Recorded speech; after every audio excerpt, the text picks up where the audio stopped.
Memulai Glusus ini, aku juga pernah kerja di sebuah toko sepatu di Malang juga. Aku kan keluar kerja itu sekitar 2018. Nggak kerja itu hampir berapa bulan ya, 5 bulanan itu di rumah. Nah, aku tuh sambil tetap jalan reseller kan. Reseller yang dari Bandung itu macam-macam sepatu. Sepatu kulit, sepatu imitasi, macam-macam. Pokoknya segala merek kita jadikan reseller, jadikan satu akun Instagram. Untuk satu pasang sepatu seharga 550-75.000 itu satu bulannya omsetnya sekitar 45 sampai 50 gitu. Di hampir seluruh Indonesia udah pernah kirim. Kalau untuk ke luar negeri baru ke Malaysia, Taiwan, Hong Kong, Singapura. Sebenarnya sih bukan karena penurunan ya. Cuma ya itu gimana sih caranya bertahan di masa pandemi. Yang awalnya fokus ke boot terus beralih ke sepatu-sepatu yang lain, itu yang membuat produkku tetap jalan. Halo, kenalkan, nama saya Bella. Saya pendiri Glusus Leather, sepatu boot kulit berlokasi di Kota Malang. Awal mulanya kan aku dulu reseller sepatu kulit juga, sepatu di Bandung. Terus selama setahun kayaknya itu. Selama jadi reseller itu aku nggak bisa bebas menentukan keuntungan, menentukan laba atau model. Jadi aku berpikir gimana kalau aku bikin brand sendiri. Dari awalnya reseller terus nyoba beralih bikin brand sendiri itu nggak mudah, juga butuh modal, butuh yaitu keberanian juga, butuh ilmu pengetahuan, nggak semudah itu. Jadi nyoba bikin sampel satu sepatu. Waktu itu aku kenal pengrajin di Malang waktu reparasi sepatu, bikin servis sepatu gitu. Terus nyoba berkolaborasi bikin satu produk sepatu boot. Nyoba dulu satu, ternyata ada peminatnya. Terus nyoba lagi bikin 5 sampel sepatu. Setelah bikin 5 sampel sepatu ternyata jalan selama beberapa bulan.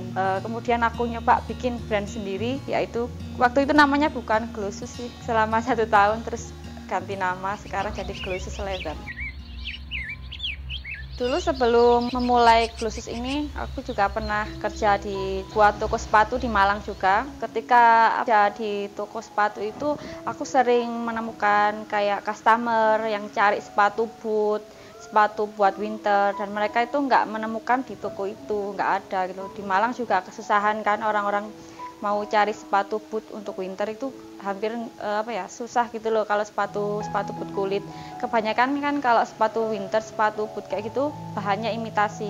Kalau kayak yang di mall-mall gitu kan nggak bisa pesan ukuran, nggak bisa menentukan warna atau apa.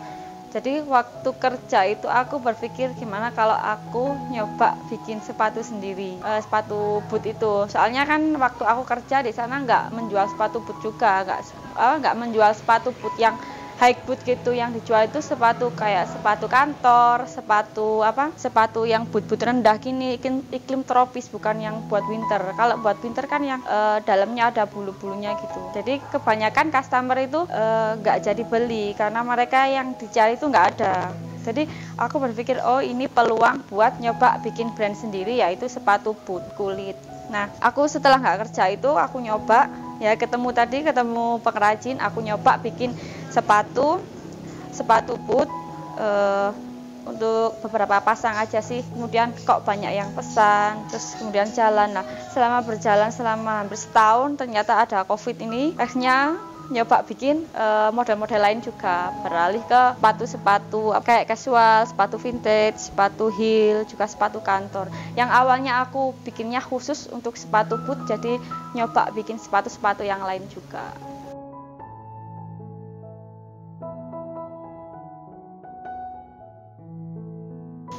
Chloe sebenarnya sih, tapi orang-orang itu banyak nyebutnya Glusus, sebenarnya Glusus gitu. Tapi orang beli itu Glusus, terkenal jadi Glusus. Sebenarnya Chloe itu nama kucing aku yang dulu udah meninggal.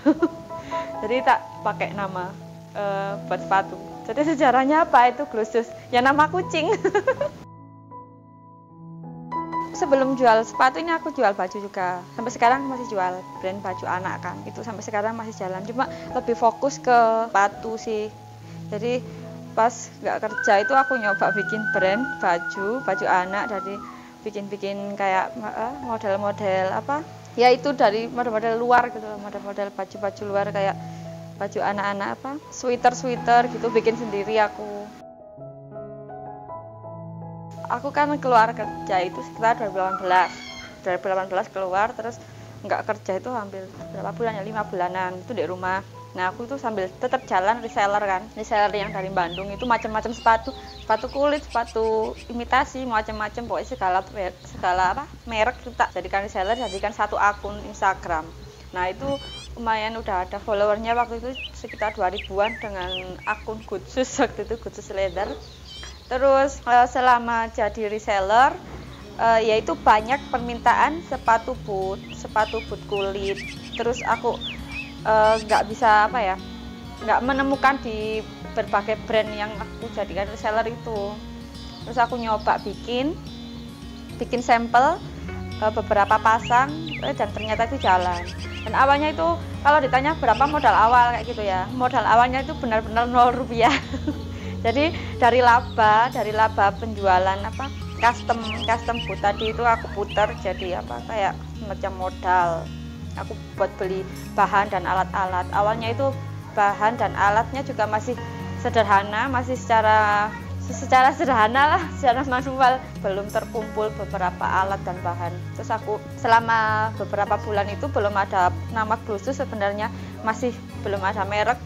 Itu aku nyoba buka PO, terus lumayan ada peminatnya kan, banyak, ada yang pesen gitu, aku foto. Jadi aku foto, setelah itu aku posting di Instagram. Fotonya juga foto-foto biasa sih, foto-foto HP gitu, bukan foto bagus. Aku posting di Instagram.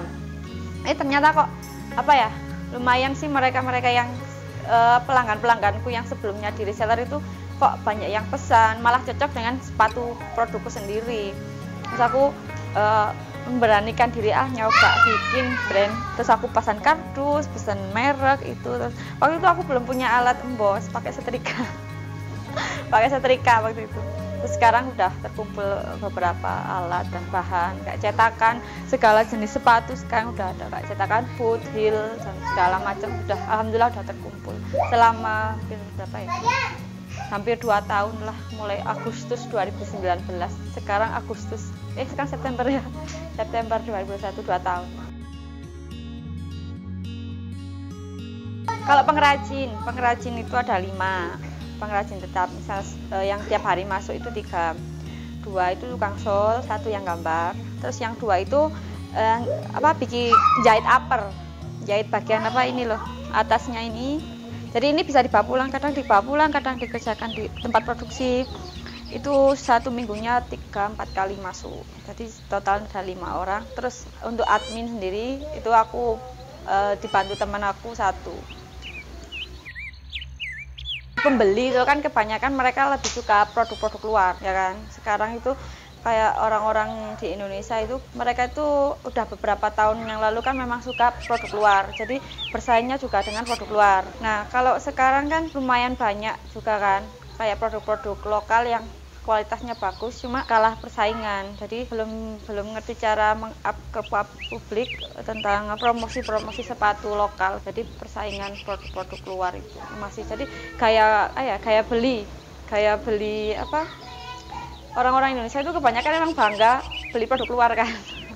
Jadi itu kalau sekarang sih ya itu menumbuhkan minat, gimana sih caranya biar kita bangga pakai produk-produk lokal. Jadi itu sih yang bukan hambatan sih, kalau menurut aku tantangan gimana mengalahkan sifat-sifat pembeli yang suka banget sama produk luar. Padahal kadang produk luar itu bukan produk ori kan, produk luar tapi yang KW.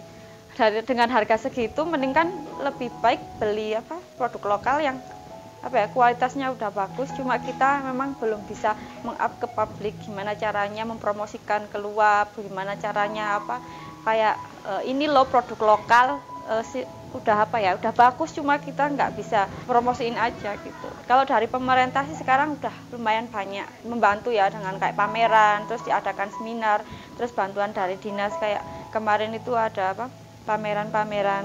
Cuma sekarang kan keadaan pandemi jadi cuma virtual aja, jadi kebanyakan di cancel yang pameran gitu. Cuma kalau pemerintah sudah banyak membantu. Kayak sekarang juga di marketplace juga kan barang-barang yang dari luar kan udah dibatasi. Jadi ya itu tantangannya sekarang. Produk lokal udah mulai diangkat oleh pemerintah. Kenapa sih kok yang dijual sepatu cewek, nggak jual sepatu cowok aja? Karena kita kan nangkep peluangnya juga di situ. Kebanyakan kalau sepatu cewek itu emang kalau sepatu cowok kulit ya udah pesaingnya juga udah terlalu banyak. Produk-produk brand lokal yang sepatu cowok kulit juga udah banyak. Jadi kenapa kok aku sepatu cewek aja? Nah, kalau cewek itu emang apa ya, target pasarnya kan lumayan luas. Mereka beli sepatu itu bukan karena kebutuhan sih. Kadang karena model, karena diskon, atau karena ada kayak warna-warna yang lucu. Jadi mereka itu sifat pembelinya juga bukan karena kebutuhan aja. Jadi peluang penjualannya juga lumayan besar. Kalau cowok kan kadang 1 tahun itu beli sepatu cuma 2 kali, 3 kali gitu. Kalau cewek 1 bulan itu bisa 5 model sepatu gitu. Jadi aku jualnya juga model-model sepatu cewek. Kalau yang kebanyakan yang saya jual sih produk sepatu boot, jenis-jenis sepatu boot, terus sepatu heel kantor kayak gini, terus sepatu wedges, sepatu flat shoes. Kalau jenisnya yang kayak Oxford gini, ini yang paling banyak. Ini kan sepatu lama, model sepatu sekitar tahun 80-an, cuma sampai sekarang masih banyak peminatnya. Jadi ini yang paling banyak di custom. Di hampir seluruh Indonesia udah pernah kirim. Kalau untuk ke luar negeri baru ke Malaysia, Taiwan, Hong Kong, Singapura. Kalau sepatu rata-rata kalau sepatu boot itu sekitar 500, dari 500.000 ke atas. Kalau sepatu flat 400 ke atas itu. Kalau boot-boot yang high boot tinggi kayak gini mulai dari 650 sampai 1.400.000. Penjualan sepatunya sih per minggu. Kalau per minggu itu aku ngitungnya per minggu itu rata-rata 25 pasang. 1 minggunya 25 pasang, 1 bulan itu sekitar 100 pasang itu, 100 pasang sepatu.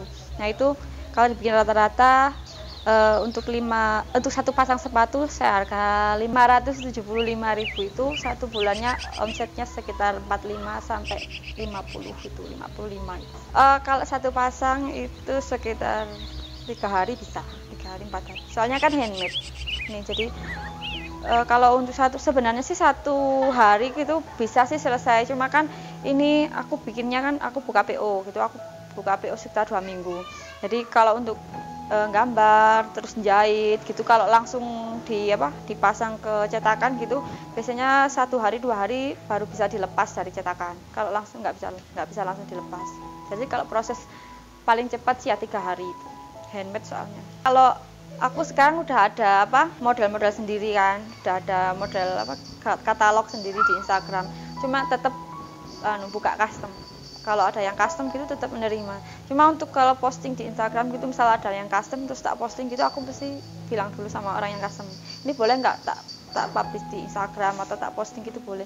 Kalau misalkan boleh ya tak posting, kalau nggak kebanyakan sih mereka pengen punya sepatu yang punya aku sendiri gitu loh, nggak mau ada orang lain yang punya. Waktu ada yang tanya kok malah COVID kok malah nambah karyawan gitu.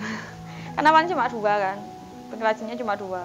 Terus setelah COVID ini kok bertambah gitu.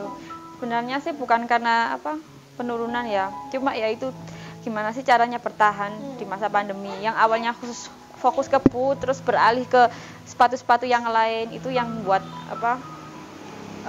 produkku tetap jalan sampai sekarang itu ya, karena aku nyoba berinovasi ke model-model lain. Jadi akhirnya tetap ada pemasukan, tetap ada kayak penjualan kayak gitu. Terus semakin banyak, yang dulu awalnya 1 minggu cuma 5 pasang, sekarang bisa 25 pasang bahkan lebih. Terus akhirnya aku nambah pekerja juga, itu juga dialami waktu COVID ini. Anak muda sekarang itu jangan malulah kayak kita bikin suatu produk lokal sendiri, produk sendiri. Karena kan sekarang